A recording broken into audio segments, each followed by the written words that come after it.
Welcome. In today's guide, we'll walk you through the updated steps to sign out of your Gmail account on your mobile device. Whether you're switching accounts or simply need to log out for security reasons, this process is quick and easy. Let's get started. First, open the Gmail app on your phone or tablet. This is where all your emails are managed, and it's the starting point for signing out. Next, look at the top right corner of the screen. You'll see your profile picture or account icon there. Tap on it. This will bring up a list of all the accounts currently logged into Gmail on your device. From the list, select the account you want to sign out of.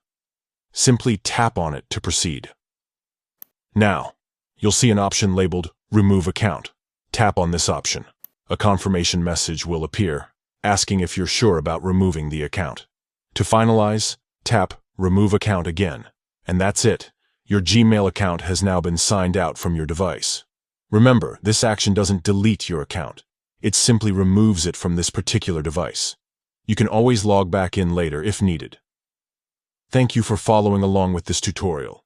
If you found it helpful, be sure to share it with others who might need assistance signing out of Gmail.